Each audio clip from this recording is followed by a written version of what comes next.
Yeah, there are maybe some CFOs, but I do not wake up in the morning and say, I'm going to do cost cutting today. I think you can grow into it, but I think it has to come from the inside. And what happens when a CEO does those things is that everybody talks about it. Yeah. The nerds are going to move in, and I think it will be very, very difficult to be competitive in whatever field you are if you don't get onto that train. Every leader today have to be actually have some curiosity and some interest in technology to understand what is it that technology can do for me. But if you don't set it up right, you don't know what you're solving for. The ones who do this, they will see a significant competitive advantage. How did you walk the talk on that? I think we met for the first time, I think it was roughly 3 years ago, when you held a session on leadership at the Royal Swedish Academy of Engineering Sciences. Right. Yes. I remember that. Yeah. And I think we have kept in touch ever since then. And you have taught me a lot over the years. Thank you. And I remember you from that session, you asking lots of questions, which I like. Yeah. No, I mean, when you have the opportunity to learn from someone, I'm always one of those who ask a lot of questions. That's great. I think it was roughly 2 years ago by now. We were also a week in the US together. It was a delegation led by Prince Daniel of Sweden and Marcus Wallenberg. And we went to the west coast of the US. Yeah. It was Silicon Valley and Seattle. And we got to meet business leaders like Jensen Huang of NVIDIA. But also you brought us to Microsoft headquarters in Seattle and Amazon and other companies like that. Yeah, that was an incredible trip. What was the most exciting thing for you? At that trip, I think I think the trip for me was, even if I had been to the West Coast many, many times, I think it was unique that we actually had a mix of academia, because we also went to Stanford, which I thought was incredible. Yes. And we had the tech companies in both San Francisco, Silicon Valley, and we had Seattle. And it was quite a few different perspectives, which I really enjoyed. I think also every time I've been to the West Coast, and this time as well, it strikes you how much the ecosystems and the culture actually facilitates that companies like Validio can really grow quickly in that place. I think that the whole system around it, with so much investment, so much talent, so much mix of people, I think it's such a I mean, I think Stockholm has become better, but I think still we have lots to learn from that, actually. Yeah, I agree. And one thing that stood out was the close collaboration between academia and the industry there. Yeah, right. Much more than in what we do in Sweden. Yeah, I think in Sweden we have incubators. Yes. And that's about it. That's about it. Yeah, and there they have like professors on the boards of big tech companies that they have followed since the start. Yes. That came out of those universities.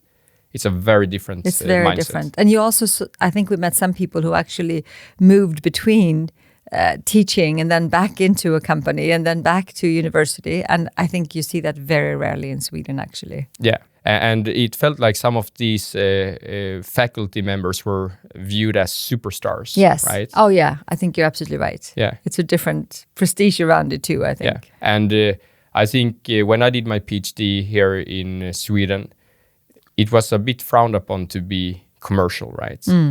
Academia should be just science and thinking, not so much business and, money. Interesting. Yeah. So that was a big kind of eye-opener for me. But that is interesting. And I think many of the topics of today are so STEM related. I mean, for businesses, they're more than the areas for business maybe 20 or 30 years ago that were STEM. They were quite safeguarded into certain companies. Now, I think most companies need some innovation connected with that. Yeah.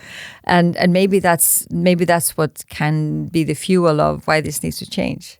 Yeah. That we need the business side of things to collaborate with academia, and we need people to be able to move between, I think. Yeah, exactly. And go beyond kind of donations to universities and internships to actively collaborate with research. Yeah, and which is very different. Yeah, and take that into markets. Yeah.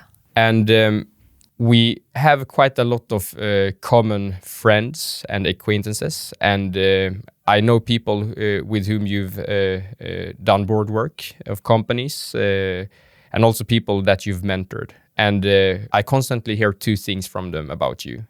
One, you teach them a lot of things around leadership. And secondly, they get very inspired. Oh, that's nice to hear. Yeah. And so my question is basically, and I know you have a lot of potential opportunities that you cannot say yes to because you have too much to do, right? So what is it that makes you so unique, that makes people say these great things about you? What do you think? Oh, wow. Yeah, I'm flattered to hear that. But I think I've followed one of my when I look back at what I've done, I think one of the things that I'm most happy about almost is that I've taken on opportunities and followed things that I felt strongly about. And it may sound obvious, but it's not, because many people follow what's a good career choice and not what is your passion and where you can make a difference. And I never followed a title or the money or something. I followed like, oh, this excites me and I can learn and I can contribute and make a difference. And the reason I start here when you ask that question is when you say inspirational, I think that enables you to be inspirational without thinking about it, because you're excited about what you do. You're very excited about Voyado, right? So when you talk about the opportunities with data, it becomes inspirational. You don't fall asleep? No, I don't fall asleep. Because you believe in it and you know it's mind and heart. And I think I followed both heart and mind when I made my choices. And because I've done that, I think I've been able to also experiment with leadership in a way that I've learned so much, and I've lived in different countries and continents and worked in different companies. So I've learned my leadership by doing. And so when I talk about it, it's not something that somebody taught me somewhere or somebody thought now it's good to speak about, psychological safety is the right thing to talk about. I don't talk about things because it's the thing to talk about. I talk about what I've practiced and what I really believe in. So it's very authentic, and I think that's something that we like that in people. I think in general, I'm generalizing, but I think that I also when I think about it too, I get very energized by being around authentic people. Yeah, and I remember on that note, back to the first time we met when you gave that session, I remember you asking, do you want me to walk through slides or should I just talk? And everyone said, talk. And then you gave the best session ever, right? But it was so interactive and you just spoke from experience, right? And that is, you can tell that it's not just theory. You've practiced it as well. And and thanks for reminding me of that, because I really prefer when not using slides when I talk about leadership, because it's so easy that it becomes, I don't know, very superficial when you talk to slides, because you go to the next slide and the next slide. And I think leadership is exactly what you said. It's and I think if you want to share, it's much more interesting when people really talk about what did they actually do? What's an example? And when you have people asking questions like you did, you go deeper, right? Yeah. Whereas if you stay on a slide, it becomes on a very high level, I think. Yeah. And I think obviously one of the things you're very known for is your approach to leadership. How would you describe a great leader? I think many people can have lots of different styles. So it's not like it's just one style I'd like to work with. But I think a few things that I think great leaders have in common that I've worked with it. One is that they really do have a vision. They want to accomplish something. They want to take you on a journey or, drive the company to a certain place. It's something you feel like you want to be part of this. I don't get excited by leaders who just want to kind of make sure you close the quarter. It doesn't do it for me. So I think that vision or the purpose or the journey to something, I think that to me is a very big part of what a great leader is. I think leaders who then have courage to believe in something and to do something, and even when everybody's saying that, this is probably not going to work, and if you're convinced and you can make a case for it, you're resilient and you stand for it and you dare to do something. I would say my third aspect is that I think leaders who are then humble at the same time as they have all this courage. So they actually listen in, they're curious, they're curious to understand perspectives, and therefore it kind of maybe leads into being leaders who are inclusive, who actually invite people into the room, who want to hear their opinions. And the reason why that to me makes a great leader is because leadership is not a solo game. Leadership really is about bringing people together and enabling people to do their best work in that. So to me, leadership is very much about how do you enable others to do great things. It's more that than it's about yourself. So it's kind of the vision, having a clear vision that you are able to communicate to the organization. Yeah. Having that courage and resilience to follow through even when times are tough, and the humbleness to balance that out a bit. Yeah, and it's true. It becomes a balance, right? Yeah. Do you think, based on what you said, that one of the top priorities of a leader is to enable the rest of the organization? Yeah. I think so. And the longer I worked in leadership, the more I think I kind of migrated into that conviction that if you can.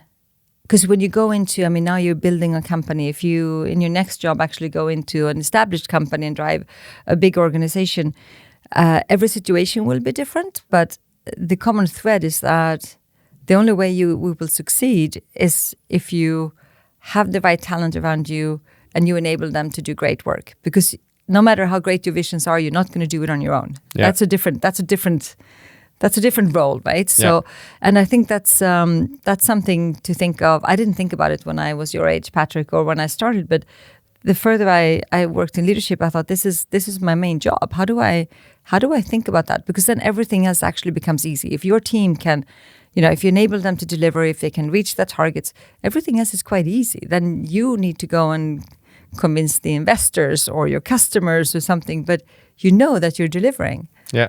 And that's an incredible thing to have. If you don't deliver and you still need to be out there as a CEO and convince your stakeholders and your customers, that's much tougher.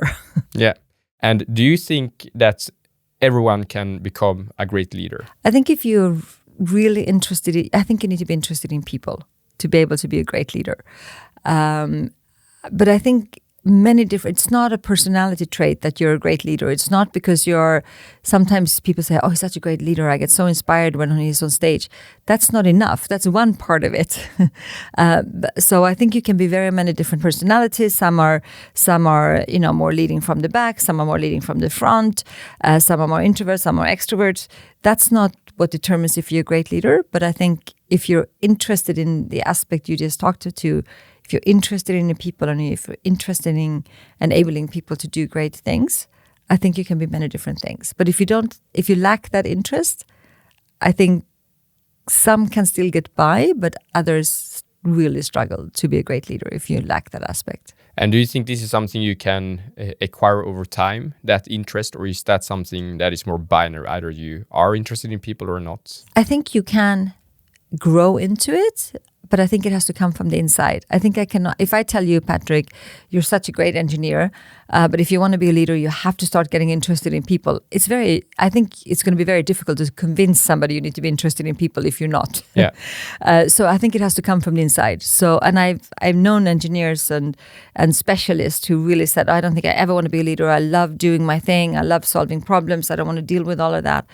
And then they start growing in different roles, and then they start taking an interest, and then they become great leaders. So I don't think there's no timeline that, like, if you don't start before you're 32, you're never going to make it. It's not that. I think it just has to come from inside of you. You cannot do it to please somebody else. And I think this is a challenge for many companies, because you want to keep your talent. You want to make sure that they feel that they can grow with the company and they feel valued.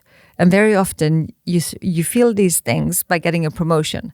And promotion tends to be that you get responsibility for people and budget. Yeah. And this is, to me, a big disconnect, what it should be, because it shouldn't be. You should be able to have a great career, be promoted, get a increase in compensation or appreciation without needing to take on a leadership role in its formal sense, because it's not for everybody.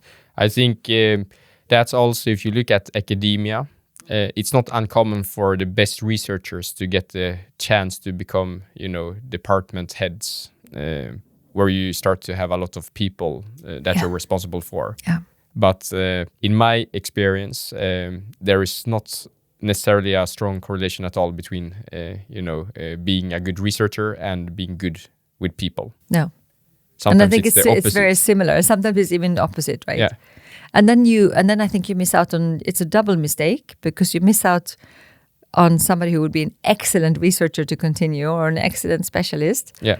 And on top of it, you ask somebody to do a job that they probably don't like that much. Yeah. The content of it, they don't like that much. And the people who will then be reporting into there, are not having the best leader they could have. Yeah, that's very interesting. And I think we start to see companies having different tracks for promotions, right? So you can have an individual contributor track where you can grow, and then you can have a more manager track where you can grow. Yes.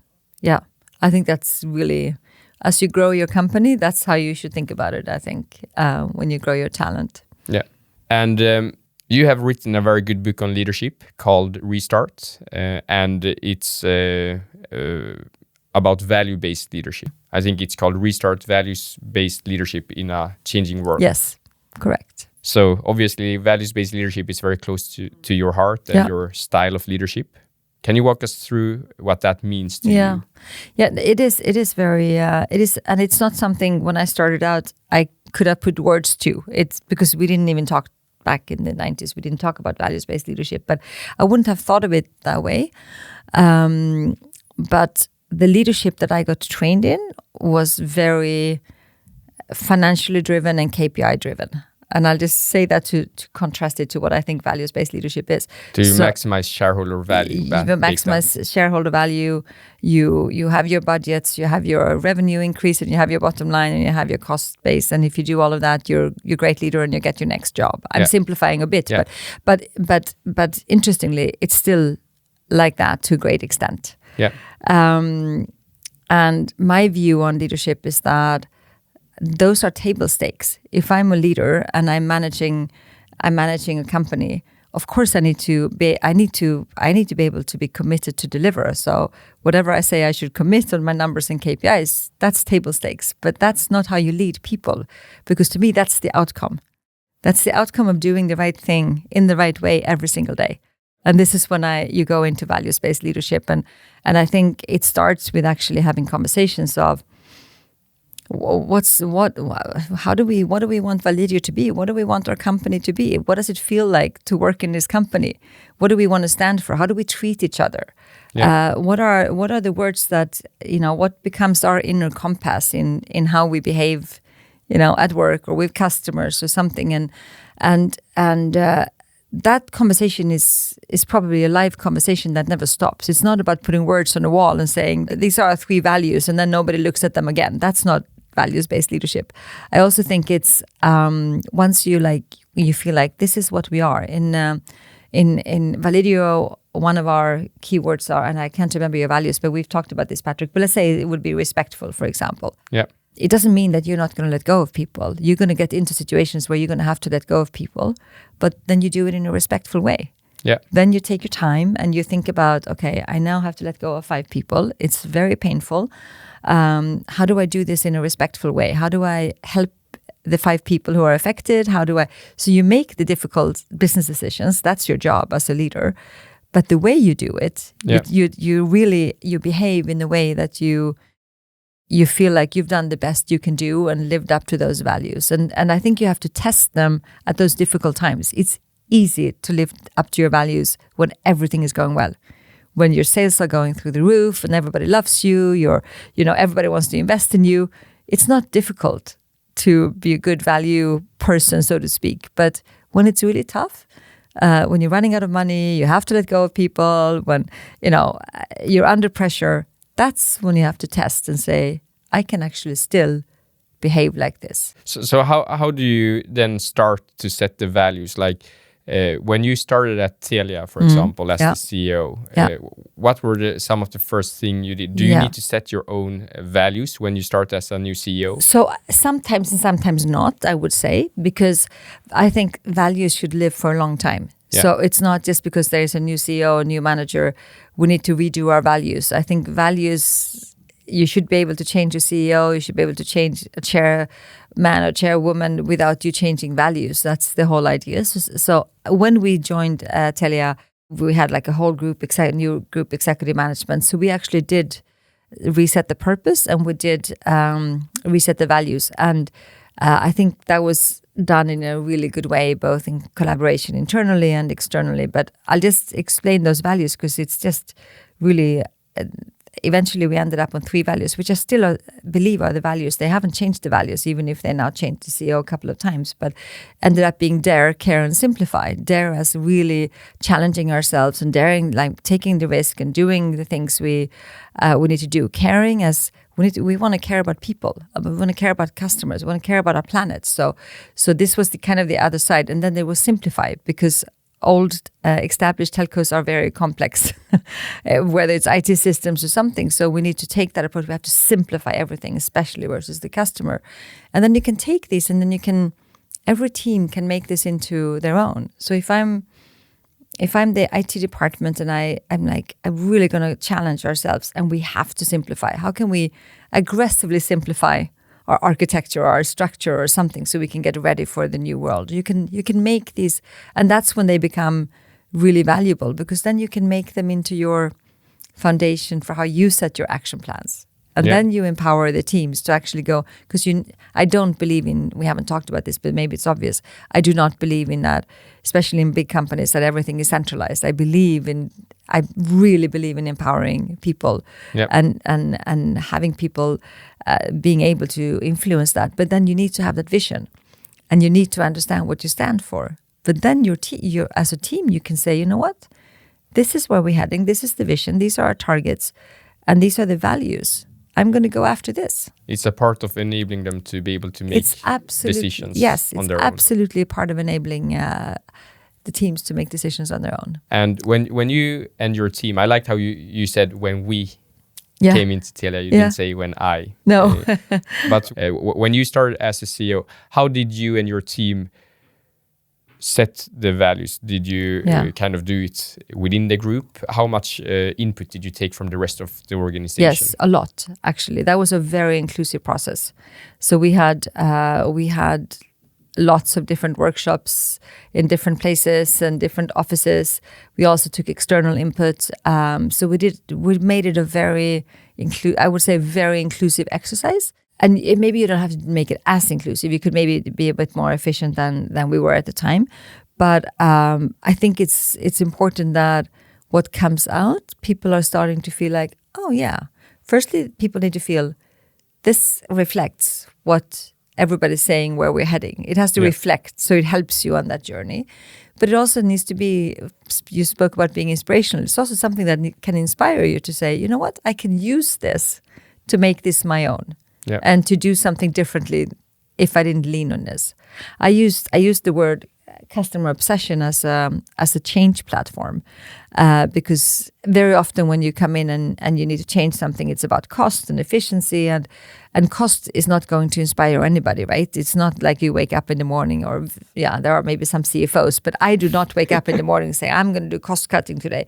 So when I was kind of soul searching around Telia, like, what is it that we can get excited about? It also needs to be something that can change some perspective. And Telia was very good with technology and very focused on products, I would say, and had always been into their network capabilities, but not with customers. So and I thought it was.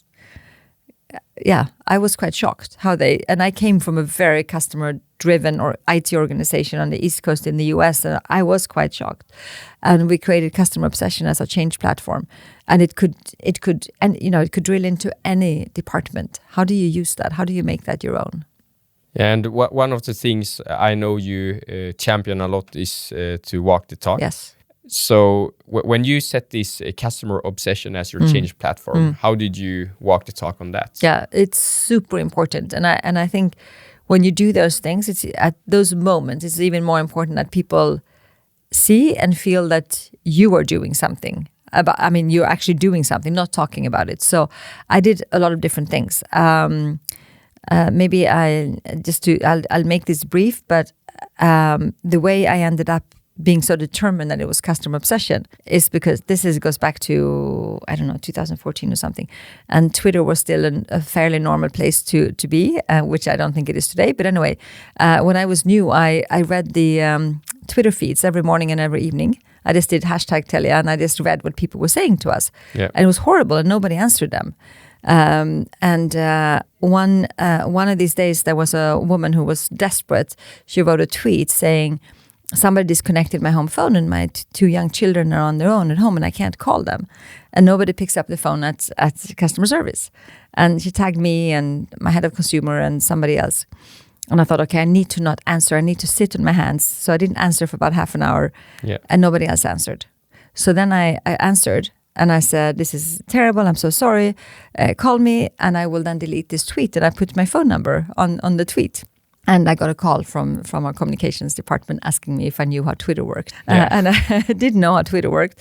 I had been on that for quite a few years at the time.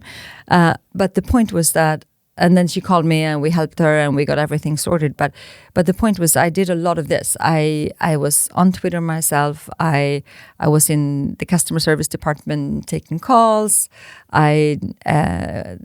When I went to a new office, if there was, Telia stores in the same place, I would first go to the store before I would take any internal meetings. I did all these things. And what happens when the CEO does those things is that everybody talks about it. Yeah. So I didn't need to write this on a slide because everybody knew, oh, she's in the store. My whole management team was out working in Telia stores the same day. And I had a trainee on my jacket, one of those trainee signs. But everybody was tweeting and putting it on Instagram and everything. So you don't even need to talk about it. If you just do it, then so many people will talk about it. And it's much more exciting than if you start making slides about it. Yeah. That's kind of leadership by example. Yeah. And it's very powerful because it stays with you too, right? It stays with people when you do things and people know that. Another thing is that people know that if you have time to spend, if you have time to go and listen into a customer call, or if you have time to go and work in the store, if you have time to answer somebody on Twitter, well then everybody should have time to do that. Yeah. Because then it's so important that if I spend my time on it, everybody should have that time. And what happens if there is someone within the organization, let's say someone working very close to you, because in large enterprises, there must be people who don't agree with the values. What happens in such a case? A very talented person, you've been working together for many years, but you see for the challenge we have ahead of us, we need to have these values. It's a really good, and it's a really important question. And I think one that many leaders struggle with. That's a dilemma. It's one of those, I think, real dilemmas especially when you see somebody delivering. You have full trust. You've been working together for many years. Trust and delivering in an area that's important to you.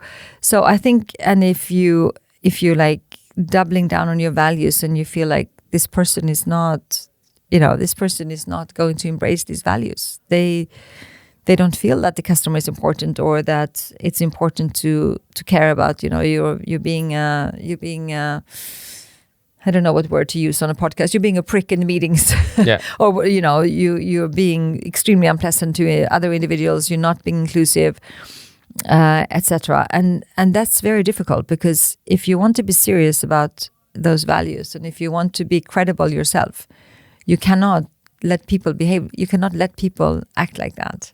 And it can happen once and you can take the conversation. I think one thing to do is if you're in the meeting yourself, you're just stating an example immediately. You cut it, you talk about it, you say, this is a really good example of how we do not treat each other. Yeah. This is not according to our values, and you make an example out of it. But very often you will not be in the meeting yourself. It will not be when you're there.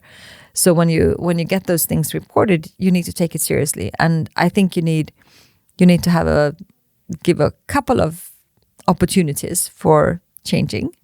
But if that doesn't happen, you're going to have to sacrifice that delivery in the what for the how if you want to be serious about it. Yeah. Because if you're not, nobody's going to believe that you actually mean that, Patrick. They're going to think that you mean that for somebody, for some of them, but not for all of them. Yeah. It doesn't become authentic. It doesn't become authentic. No. But those are real dilemmas. And I've been in those when you're like, we really want this person, we really need this person. And you really try to get this person to understand why this change is so important. And yet it doesn't work. And then you have to part ways. And that's tough. It's very tough. And throughout your years working in an international context as a leader across different companies, do you think leadership has become easier or more difficult over time? Or is it the same? No, I think leadership today, if I compare to when I started out, it's not, but it's mid-90s or something, it's a lot more difficult today. It's and I'll tell you, I mean, I spoke in the beginning about very KPI and financially driven. Today, the expectations on leaders are much, they're much broader, and the expectations are so high on, especially as you grow a company, even a smaller company, you're going to have talent coming in and having expectations on you, having a sustainability strategy, and how is your diversity strategy, and have you only hired men here from KTH? And, people are going to have all these opinions. Nobody had opinions in the mid-90s. They were just happy to have a job. Yeah. And if you delivered on what you said you would deliver, you could have a good career in this place. So today you have expectations from so many people, and your customers have expectations on you.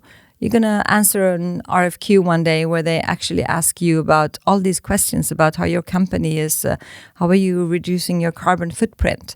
Yeah. You get even smaller companies where you have limited resources. You need to take all these things into consideration. At the same time, you need to build a business and deliver on a business and all these things. So I think leadership has become much more complex. And I don't think this will change because the world we're also trying to solve for things that we should have known, but we didn't know in the 90s we need to solve for.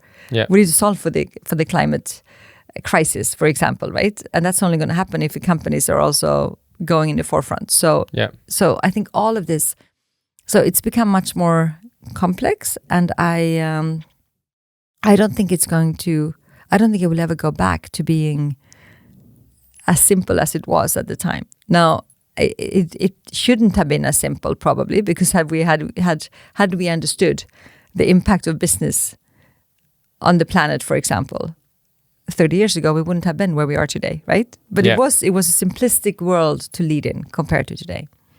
And how do you think other aspects such as technology plays into this added complexity? Yeah, hugely. And it's a dual thing, right? In one way, it solves for a lot of these challenges. Yeah. But it adds to the complexity because I think you also have to be.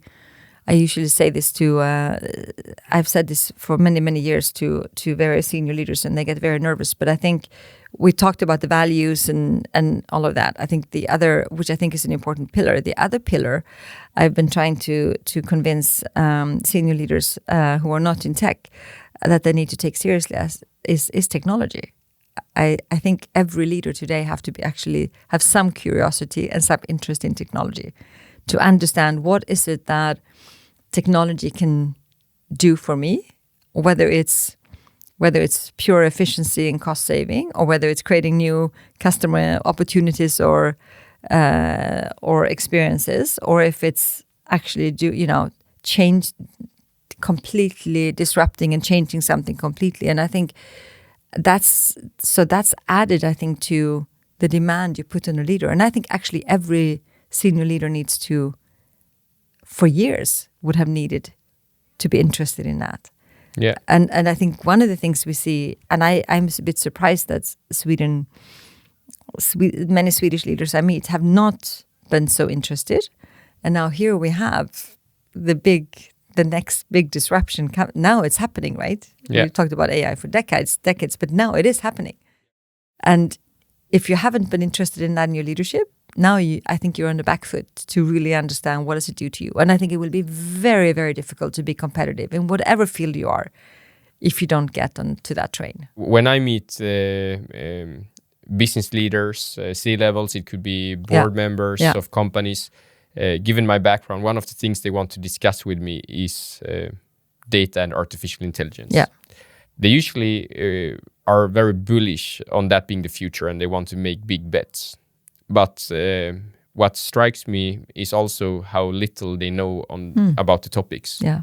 And I mean, I think that's one of the reasons why they talk to me. Yeah. But do you think people in leadership positions will have to, quickly ramp up their learning on these areas? Yes. Or do you think they will be able to survive for a while? Because the knowledge level is so relatively low on average, right? I think if I were one of those leaders who knew that I had not followed a tech, evolution over the past decade, I would try to quickly try to catch up. I mean, you're not going to become an expert. You're not going to be able to go and work for Voyado and do your work. But you need to understand.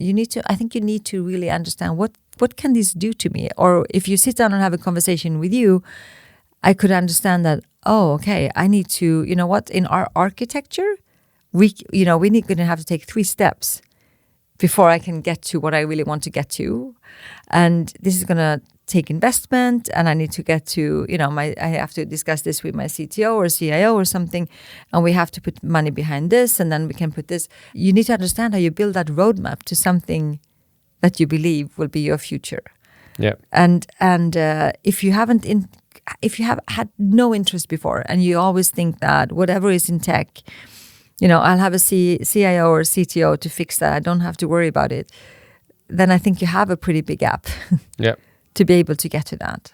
And so I would be really prioritizing to skill myself in some of those fundamentals. I mean, it's not uncommon when I talk to these business leaders that they make an introduction to their technology team, their data team, or someone working with AI. And the realities that are described from the top management versus the people working more hands-on is so different in most cases. It could be that, within 6 months, the top management wants to achieve X, Y, Z. And I sometimes say, wow, that's very ambitious. And then they go on explaining that they have invested a lot into the areas over the years, a lot of money, they have a big team, etc. But that does not mean there is actual results, right? No. I think within data and AI, I usually get this description that it's like a black hole. A lot of resources and investments goes in, but very little ever comes out. And there seems to be some kind of disconnect between, I sometimes describe it as data and AI teams historically has not had a product market fit within organizations. They exist because people think they should have it, otherwise they are losing out.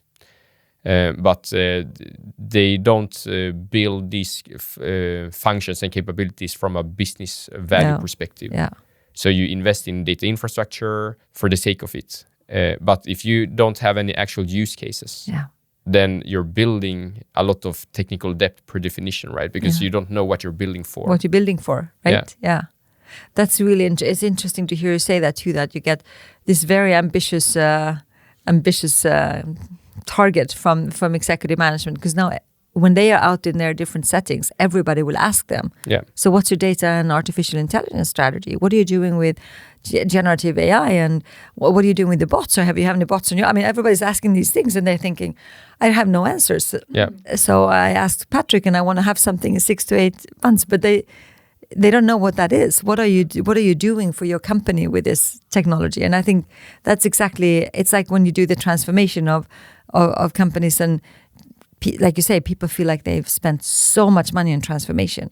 But if you don't set it up right, you don't know what you're solving for. And you can spend there's going to be unlimited money going into fixing things where you don't know if you're getting the payout of it because you're not connecting it.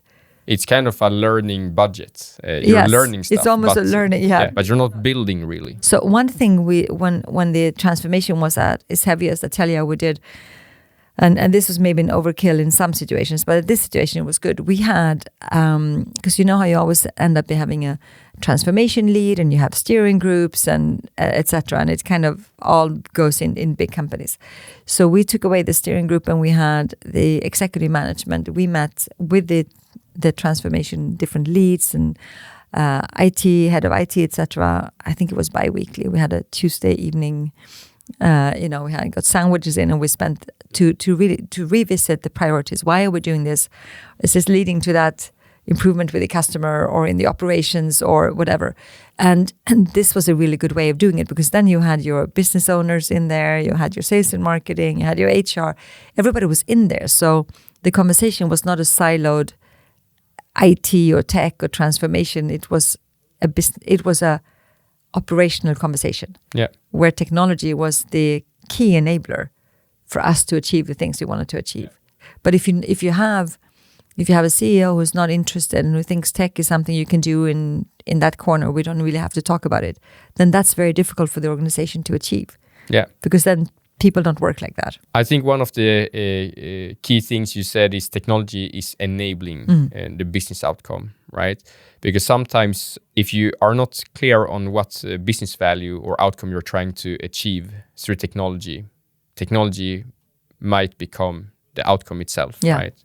So there are so many cases when I meet data teams and I'm asking, what's your KPIs? What's your goals? Yeah. And they say it is to deliver a new data platform. Yeah, I see that as being a sub-goal of some kind, but what's the end goal? What is the business value or outcome you want to drive? And then they might say, we're a centralized data function and we just provide a technology. It is the business unit who sits on the use cases, and we aren't there yet. Yeah. And what I think is very dangerous in these situations is you build technology without a clear use case in mind. So you accrue very quickly a lot of technical debt, right? And I've even seen cases where when they start to spell out the actual use cases, then they realize that the architecture or their approach to build up the infrastructure has been wrong. It could be that you need real-time capabilities and you haven't built it that way, or vice versa, that you build real-time capabilities that gets very expensive for non-real-time use cases. Because you don't start with use cases, so you don't. So then you don't know, right? Yeah. You build for the building. Yeah. Yeah, that's so. And I'm also thinking that it has to do.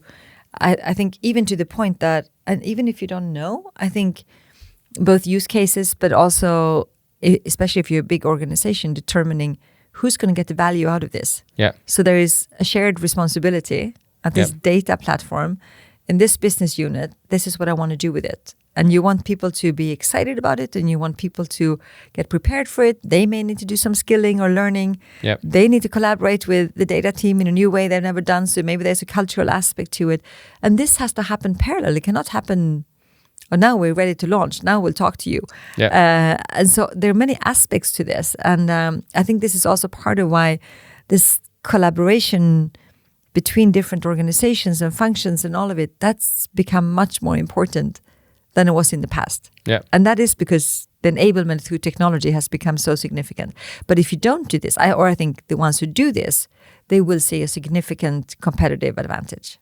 And the ones who don't do it, they will see a disadvantage. And this may be on the cost side, because you don't get you don't become efficient, but it can equally be on the business creation side, right? Yeah. That you create new opportunities. Yeah, I mean, if you build data products or data-driven products, you can, product recommendations, more customized services can increase customer experience and increase revenue streams, right? Yeah. And do you think one of your kind of key contributions when you sit in boards, given your background in tech for so many years, do you think you have a strong advantage with your knowledge in tech?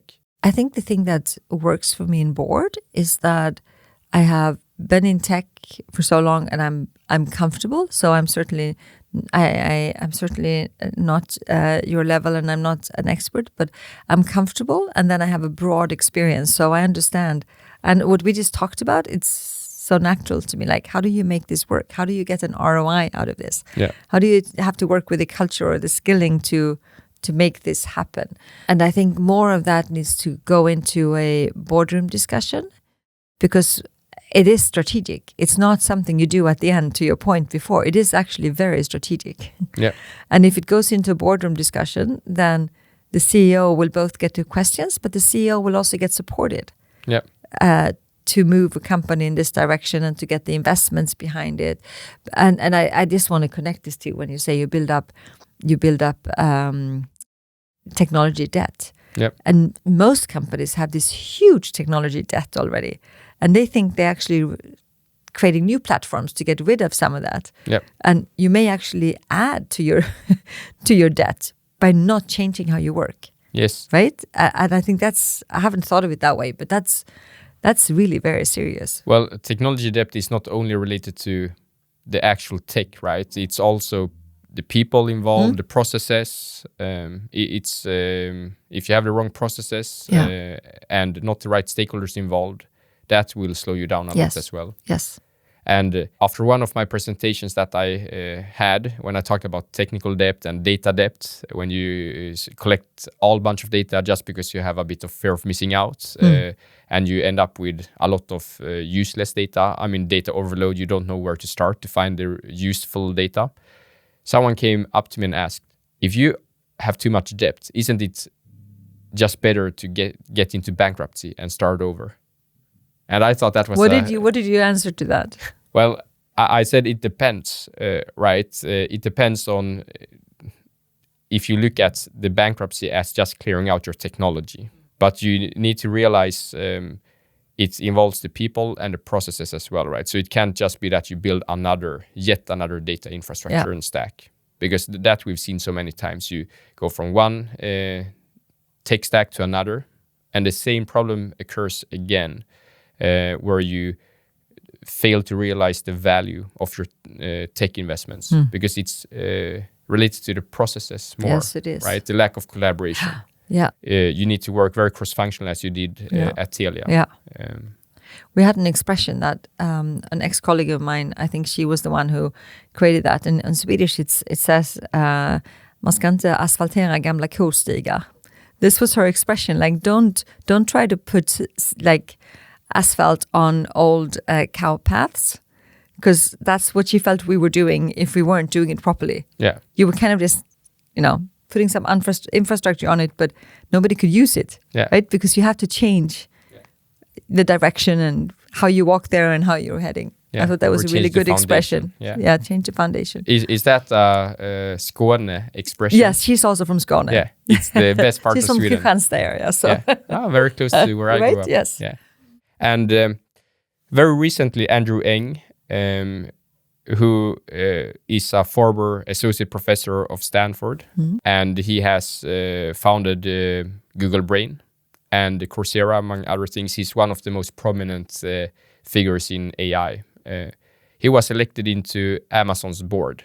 And a lot of people speculate that this was because of the strategic importance of AI and data in Amazon, but, every company these days. Do you think we will get a lot more influx of these type of profiles to not only work in the R&D department, but also the C-level and the boardrooms? I do hope so. I think that would be very useful.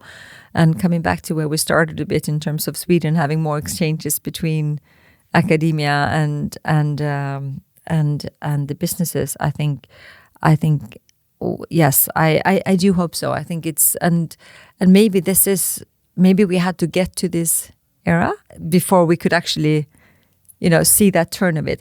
I do remember I worked in Boston until 2014, and it's more than 10 years ago that I was listening to an MIT professor who said, we're entering the era of the nerds will beat the hippos. And he was standing on a management conference, and the CEO of the company was sitting there right up front next to me. And the nerds, we know what that is. Those are the people in your company, right? And the hippos was the highest paid person's opinion. And so this is to your point, like the highest paid person's opinion has always been the one counting in the executive room and the boardroom, right? Yeah. It was the chair or the CEO.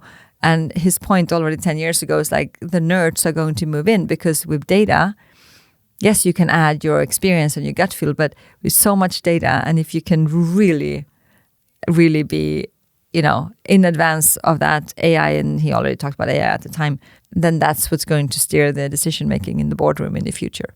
Yeah. And maybe this is the time when we see that needle shift. So nerds will get more influence. Yes. But maybe more people will become nerds as well. I think so. I hope so. And yes. I mean, with you brought up more complexity and requirements on businesses and then also leaders of businesses in terms of sustainability and other topics, but also the technology change and the new trends there. How do you, as a business leader with a very busy schedule, make sure that you learn over time at the right pace? Yes. Because change is happening so fast now. So I think we need to learn faster than ever. Yes, so true. And I think you have to, one thing is when you're in tech companies, you get filled up with learning from tech, but it's not just tech, right? So I think there are 2 points to it. Or I talked about this last week and I said, actually, I think there are 3 components. One, I think having a growth mindset is more important than ever. And there's plenty of, I think it's a Stanford professor who did that research quite a few years ago. So you can read about Carol Dweck, but think about how you challenge your own mindset to be in a growth mindset, not to go into fixed mindset, not to say, oh, I've already tried that, or we've done that, or I don't need another competence. But there's a mindset question. Then there is a question of what is it I need to learn? Do I now need to learn about, as soon as, I was saying this to some companies, older companies, as soon as ChatGPT was out, you have to go and try it. Before it wasn't so accessible, but you have to go. So what is it you need to learn? And the other is to finding the time. And I've done learning blockers in my calendar for many, many, many years. And I still have it, even since I stepped out of my operational life. And learning can be many different things. Learning can be you and me having lunch together or having a podcast conversation. But it can also be to go and do a new security course online because I'm like, I haven't done anything on security for a long time. So it can be many different things. But I think every single executive have to think about part of how I manage my time on a weekly basis has to include learning. I have to fill up on my learning the whole time. And I think if you don't, I think many people will find themselves irrelevant, no matter how much operational experience you build in the meantime. Yeah. I think a lot of people who are afraid of change or want to resist change are people who feel that they will not be relevant in the new era or when change has happened. Yes, I think so too. And this is also, I think, why many companies actually struggle with real transformation, because there are many people, I call it the immune system of large organizations who really don't want to see that change because you protect what you know. Yeah. And not the least when you do IT transformation. Yeah. You know the system you have, and if you like completely changing your architecture, the one thing you know is actually being shipped out the window. So you need to, these things are, this is why it's all connected together. A lot of times, when you want to become more data-driven and leverage AI, what you're trying to do is to move away from tribal knowledge, things that individual coworkers and colleagues have in their head. Yeah. The domain knowledge, because they have been there for 15 years. They know exactly that this number is off with a certain amount, but you know how to adjust it, right? Yes. When you build up the proper infrastructure, you get rid of that need. But some people love to be invaluable in that setting, right? So there is sometimes resistance against that from these people. Yes, definitely. And I think there's I don't know who I can attribute this to, but there's some smart person who said if you want to get people to change in those situations, you need to they need to know what to do. You're going to need to make them feel like they want to do it and that they dare to do it. Yeah. So even when they lose out of that, what are they doing instead? Yeah. So you give, otherwise you're going to have that resistance. Yeah. And when we were in Seattle, Microsoft. And I mean, just chatting to people, the growth mindset was very strong. Yes. You felt that, yes. right? And it's one of Satya Nadella's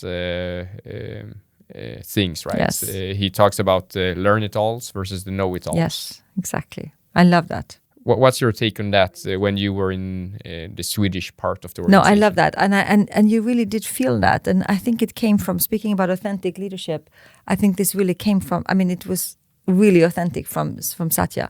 And Microsoft came from a culture that was really a know-it-all culture. And I was partnering with them myself in the past. So I worked with them before I worked in the company. And it was not a company you really wanted to work with because they were convinced they knew it all. And it's not a very inspiring partnership to have. And so when Satya came in, he said, we need to do soul searching. Yeah. Speaking about values again, like who are we going to be? How are we going to show up? What do we need if we're going to be part of building this company and being important to our customers? And that's when he started with growth mindset. He had growth mindset as one of his, and customer obsession as the other, and inclusion as the third one. So that fits you very well. And so it fit me. So when I was reading his book before I decided to join, which I can really recommend, Hit Refresh, when he describes the journey, I was like, oh, these are my words. I mean, even customer obsession was my word. Yeah. So no, definitely. And when you met, I met Satya several times. You feel that this is him, right? And when you look at now, I've been out. So I mean, I don't know how the decision making around AI has been, but I'm really impressed with how quickly they really taken the lead here, right? Because and of course they were invested in AI for a long time, but so was Google and so was Amazon. Everybody's been onto AI for decades. But by always learning and having an organization that is learning new things, you can get onto the next partnership, to the next whatever it is, chipset, whatever it is, right? Because if you don't have that appetite for learning the whole time, you will simply not be there. Yeah. No, it has been very impressive to follow from the sidelines what Satya has done. Yeah, it is very impressive. I mean, just the entire thing that happened with OpenAI and Sam Altman and Satya coming in there and saying you can join us, and them saying yes to that offer, and then getting Sam back within the span of a week. That was. I would have loved to be a fly on the wall in these conversations. But I've been very impressed by Satya more. It is impressive. It is. And my final question: what are you the most excited about for the future? I think I'm the most excited about the fact that, I mean, there's so many things to be worried about, but I'm mostly excited about, I think, that we have better, if we get some of these cross collaboration together, we have better opportunities to solve for things than we've ever had, because of many of those areas that you work with and that we talk about, because of the data, because of the AI. We have ways to solve things that we have never had before, and I'm really excited about that. And I'm also hoping that countries like Sweden, we have our own problems, but I'm also hoping that countries that are traditionally strong in technology, and like Sweden is, and also uphold democratic and human values, that we actually take this opportunity to play a bigger role in the world. Because as the world is becoming more less democratic at times, I think if we can really make use of technology now and prove that we can solve for things and create more value and solve for the bigger problems, I'm hoping that we can play a bigger role. Yeah. Helene, thank you so much for a great conversation, and thanks for so generously sharing your insights and knowledge. I know a lot of people will appreciate this. Thank you, Patrick. Thank you for having me. Thank you so much.